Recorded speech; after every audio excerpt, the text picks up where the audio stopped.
শৈশবে কোরআনের 10টি সূরা মুখস্থ করা সত্ত্বেও আমরা না জানি কত লোক সূরা মাউনকে ভুলে গেছি। সাদিয়া, তুমি শোনাও সূরা মাউন।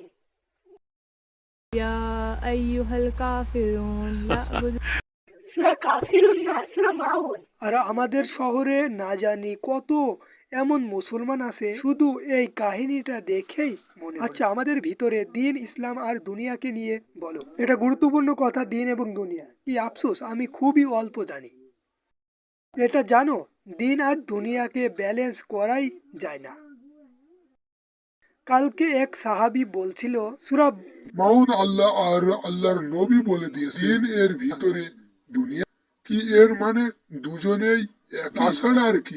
কি ছিল সূরা মাউন নাজিল হওয়ার কারণ, কেন এই সূরা আমাদের দুনিয়াকে দিনের সাথে সেট করে দিয়েছে। আর হ্যাঁ, এখানে একটা গুরুত্বপূর্ণ কথা, এই সূরা আমাদের কেবল আধুনিক প্রযুক্তি শেখায়, সেটা দিয়ে আমরা সহজেই বুঝতে পারি কেমনে নামাজ আর তাহাজ্জুদের যুদ্ধ পবিত্র বলে মনে করার ভাবনা। আমরা জাহান্নামের কাঠ তো হয়ে যাচ্ছি না।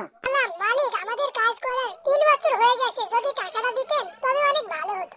এই শোন, পেয়ে যাবি তোর টাকা, আগে কাজ শেষ হোক। আরেকবার যদি কল দেয় তবে গালি দিয়ে ওটা কেটে দিবে, জ্বালাতেই থাকেও। আর সবচাইতে গুরুত্বপূর্ণ,